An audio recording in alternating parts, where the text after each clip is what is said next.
Biografi Dr. Gerungan Samuel Jakon Ratulangi. Saya Sam Ratulangi yang bernama lengkap Dr. Gerungan Samuel Jakon Ratulangi, lahir 5 November 1890 di Tondano, Sulawesi Utara. Saya menempuh pendidikan di Koningen Wilhelmina School Batavia, kemudian melanjutkan pendidikan di Vrije Universiteit van Amsterdam, Belanda, hingga memperoleh doktor di bidang matematika dan fisika. Selama di Belanda, saya aktif dalam Perhimpunan Indonesia, bahkan sempat dipilih menjadi ketua tahun 1914. Saya juga pernah menjadi ketua organisasi pelajar Asia di Swiss. Sekembalinya dari Eropa, saya melakukan banyak kegiatan dalam memperjuangkan kemerdekaan Indonesia. Kebijakan kerja paksa yang berlaku di Minahasa berhasil dihapuskan. Saya juga pernah duduk sebagai anggota Volksraad dan giat memperjuangkan emansipasi dan kesetaraan dalam berbagai bidang kehidupan. Saya juga pernah menjadi anggota PPKI. Sesudah Indonesia merdeka, saya diangkat menjadi gubernur Sulawesi. Selama perjuangan mempertahankan kemerdekaan, saya ditangkap oleh Belanda dan dibuang ke Papua. Sekembalinya ke Pulau Jawa, saya ditangkap lagi dan meninggal dalam tahanan Belanda tanggal 30 Juni 1949. Nama saya kini diabadikan dalam nama bandar udara di Manado, yaitu Bandar Sam Ratulangi, dan saya mendapat gelar pahlawan kemerdekaan nasional berdasarkan surat keputusan Presiden nomor 590/1961. Saya Juanda Kartawijaya. Saya merupakan seorang politisi. Saya adalah Perdana Menteri Indonesia yang ke-10, sekaligus Perdana Menteri yang terakhir. Setelah itu, saya menjabat sebagai Menteri Keuangan dalam Kabinet Kerja ke-1. Sumbangsih terbesar yang pernah saya berikan untuk Indonesia ialah adanya Deklarasi Juanda tahun 1957. Deklarasi ini menyatakan bahwa Laut Indonesia adalah termasuk laut sekitar di antara dan di dalam Kepulauan Indonesia menjadi satu kesatuan wilayah NKRI atau lebih dikenal dengan Negara Kepulauan.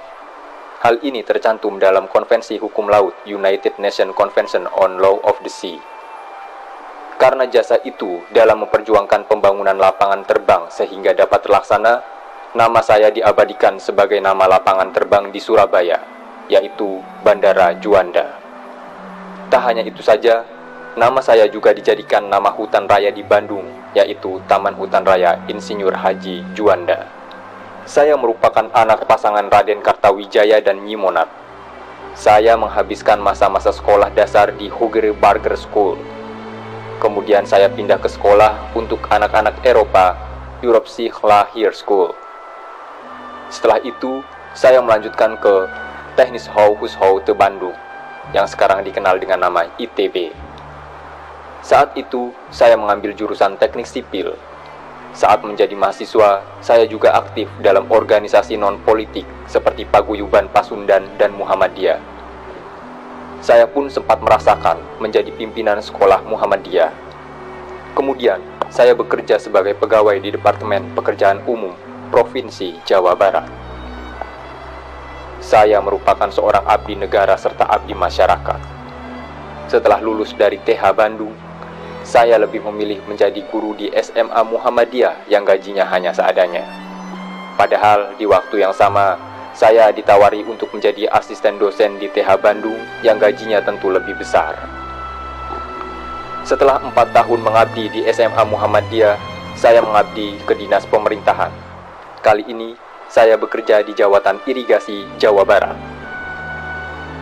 Setelah proklamasi, tepatnya tanggal 28 September 1945, saya memimpin para pemuda untuk mengambil alih jawatan kereta api dari Jepang. Setelah kejadian tersebut, saya diangkat oleh pemerintah Republik Indonesia sebagai jawatan kereta api untuk wilayah Jawa Madura. Saya juga sempat beberapa kali menjabat sebagai menteri, seperti Menteri Perhubungan dan Menteri Pengairan, Kemakmuran Keuangan, dan Pertahanan. Saya juga sempat menjadi anggota dalam perundingan KMB. Saya bertindak sebagai Ketua Panitia Ekonomi dan Keuangan Delegasi Indonesia. Dalam perundingan ini, Belanda mengakui kedaulatan Indonesia. Boleh dikatakan bahwa saya merupakan seorang pemimpin yang luas. Saya bisa bergabung dengan semua golongan, baik itu presiden, menteri, ataupun masyarakat biasa. Pada 7 November 1963, saya wafat karena terkena serangan jantung. Berdasarkan keputusan Presiden Republik Indonesia nomor 224/1963, saya diangkat menjadi tokoh nasional. Biografi Muhammad Husni Tamrin. Saya Muhammad Husni Tamrin. Saya adalah tokoh Betawi yang memiliki darah Belanda dari kakek saya, sedangkan ayah saya seorang Wedana tahun 1908 di bawah Bupati. Setelah menyelesaikan pendidikan di sebuah sekolah Belanda, Koring Willem II, saya bekerja di kepemerintahan sebelum akhirnya bekerja di perusahaan perkapalan Koninklijke Paketvaartmaatschappij tahun 1927. Saya terpilih menjadi Dewan Kota Jakarta tahun 1919, kemudian tahun 1935 dipercaya menjadi anggota Volksraad Dewan Rakyat mewakili kelompok pribumi atau Inlander. Tahun 1939 melalui mosinya meminta Indonesia, Indonesis dan Indonesier atau Indonesia, Bahasa Indonesia dan Rakyat Indonesia digunakan sebagai pengganti Nederlands Indi, Nederlands Indische dan Inlander. Berasal dari keluarga menengah dengan sebagian darah Belanda mengalir tubuh saya, tak membuat luntur saya membela rakyat Indonesia.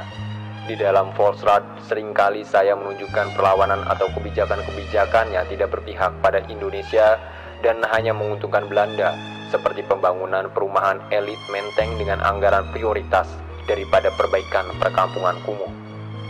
Juga penetapan harga beli komoditas hasil rakyat yang lebih rendah daripada hasil perkebunan swasta Belanda. Juga terkait pajak serta anggaran untuk angkatan perang yang jauh lebih tinggi daripada anggaran untuk pertanian.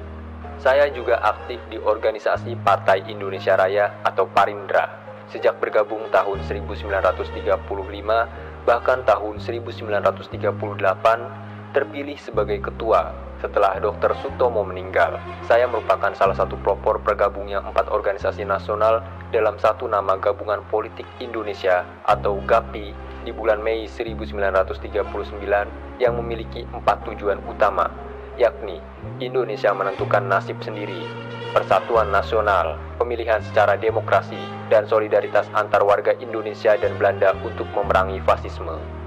Pada 6 Januari 1941, atas tuduhan bekerja sama dengan Jepang, saya dikenakan tahanan rumah dan tidak boleh mendapat kunjungan dari siapapun hingga 5 hari kemudian meninggal tanggal 11 Januari 1941 dan dimakamkan di Pekuburan Karet, Jakarta.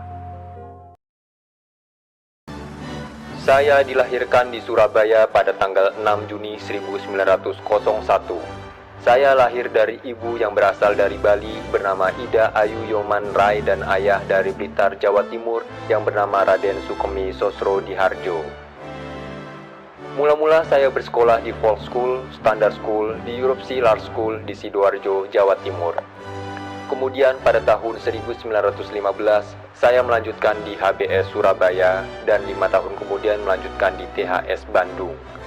Masa pendidikan di perguruan tinggi dapat saya selesaikan pada tahun 1925 dengan menyandang sarjana teknik atau insinyur.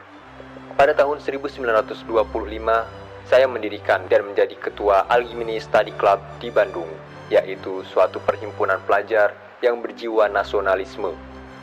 Kemudian pada tahun 1927 bersama-sama dengan Mr. Sunario, saya mendirikan sebuah organisasi pergerakan yaitu Perserikatan Nasional Indonesia yang kemudian pada bulan Mei 1928 diubah namanya menjadi Partai Nasional Indonesia. Pada awal masa pendudukan Jepang, saya bersama dengan Muhammad Hatta, Ki Hajar Dewantara, dan Mansur mendirikan dan memimpin Pusat Tenaga Rakyat atau PUTRA. Pada bulan September 1943, saya diangkat menjadi ketua Chuo Sangihin, di samping juga menjadi pemimpin Jawa Hokokai. Dan pada bulan Agustus 1945, menjelang proklamasi kemerdekaan Republik Indonesia, saya terpilih sebagai ketua PPKI. Pada tanggal 17 Agustus 1945, saya bersama-sama dengan Muhammad Hatta memproklamasikan kemerdekaan Republik Indonesia. Dalam agresi militer Belanda yang kedua tahun 1948, saya dan Hatta serta beberapa pemimpin republik lainnya ditawan Belanda untuk kemudian berturut-turut diasingkan ke Prapat, kemudian Bukit Manumbing, Bangka. Tanggal 6 Juli 1949, saya kembali ke Yogyakarta, dan pada 16 Desember 1949, saya dilantik menjadi Presiden Republik Indonesia Serikat. Pada tanggal 17 Agustus 1950, saya dilantik menjadi Presiden Negara Kesatuan Republik Indonesia. Dan tanggal 5 Juli 1959, saya mengeluarkan dekret Presiden tentang kembali ke Undang-Undang Dasar 1945. Saya wafat pada tanggal 21 Juni 1970. Biografi Muhammad Hatta. Saya dilahirkan di Bukit Tinggi, Sumatera Barat pada tanggal 12 Agustus 1902. Saya menyelesaikan pendidikan di Europsi Leisure School atau ILS tingkat sekolah dasar di Bukit Tinggi dan Mir Ulbert Larger University atau MULOS tingkat sekolah menengah pertama di Padang. Sesudah itu saya masuk ke Handel Middle Bar School atau sekolah menengah ekonomi di Jakarta. Tamat dari sekolah ini pada tahun 1921 saya berangkat ke negeri Belanda untuk mengikuti kuliah di Handels Hoger School atau sekolah tinggi ekonomi di Rotterdam. Perjuangan politik menentang penjajahan Belanda dimulai saya melalui PI. Sebagai ketua PI, saya menggariskan haluan politik PI, yakni non-koperasi dan mencanangkan semboyan Indonesia Merdeka sekarang juga. Dalam perjuangan saya pernah mengalami pembuangan ke Digul dan Banda Neira. Setelah Perang Pasifik pecah, saya dikembalikan ke Jawa. Pemerintah Hindia Belanda pun pecah, dan Jepang akan berkuasa. Indonesia di bawah pemerintahan Jepang pun diperlakukan semena-mena. Saya membacakan suatu pidato tentang cita-cita kemerdekaan Indonesia di lapangan Ikada atau Monas pada 8 Desember 1942. Jepang mengangkat saya dan 3 tokoh nasional lainnya untuk memimpin Putra atau Pusat Tenaga Rakyat yang didirikan oleh Jepang. Saya juga merupakan anggota BPUPKI dan wakil ketua PPKI yang telah dibentuk oleh Jepang untuk persiapan kemerdekaan Indonesia. Pada 18 Agustus 1945, sidang BPUPKI secara aklamasi memilih Soekarno dan saya masing-masing sebagai Presiden dan Wakil Presiden Republik Indonesia. Jabatan sebagai Wakil Presiden dipangku saya sampai saya mengundurkan diri pada tanggal 1 Desember 1956, diselingi oleh periode singkat sebagai Perdana Menteri Republik Indonesia Serikat dari Desember 1949 sampai Agustus 1950. Dalam masa Orde Baru, saya berusaha mendirikan Partai Islam, tetapi gagal. Saya kemudian mendapat kepercayaan dari pemerintah untuk membentuk sebuah panitia atau yang dikenal sebagai Panitia 5 dengan tugas membahas masalah Pancasila. Saya yang lebih dikenal dengan sapaan Bung Hatta meninggal dunia pada tanggal 14 Maret 1980.